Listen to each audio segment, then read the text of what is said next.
Marco estime que la victoire de Verstappen au Brésil a été une humiliation psychologique contre les adversaires de Verstappen. Max a encore mûri cette année, il était mentalement le plus fort en tant que pilote et dans les duels, il a appris à faire que le nécessaire.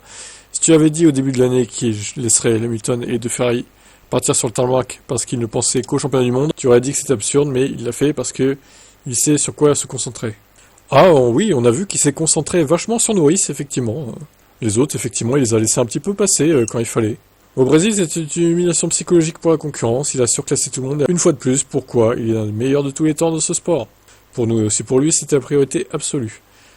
On ne se préoccupe pas des évaluations des journalistes ou de quelconque degré de popularité. Le titre mondial est attribué sur la base de points et ceci parle clairement en faveur de Max. Non mais ça, on remet pas en question son titre, mais on remet en question la manière dont il gagne ses titres en fait. La manière sur la piste, etc. quoi. Alors Marco, lui, il s'en fout, hein. Lui, la manière, il s'en bat les couilles, visiblement, c'est que les stats qui l'intéressent, quoi. Il n'y a pas forcément d'équilibre objectif dans les médias anglais. Mais je pense qu'il y a aussi le phénomène en jeu ici, à savoir que celui qui apparaît comme la nouvelle star potentielle, ou le poursuivant obtient toujours plus de sympathie que le champion établi. Mais ça n'a pas d'importance pour Max, il dit toujours qu'il pense et montre ses émotions.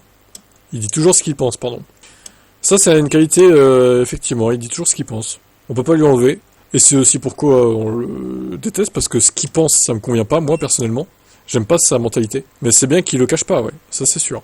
Alors, parler d'humiliation psychologique, Interlagos, il a quand même été aidé par les safety cars et les red flags.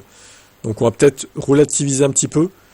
L'humiliation n'était pas là tant que ça, quand même. Hein. Mais bon, c'est son avis à Marco, évidemment. Biaisé, la vie.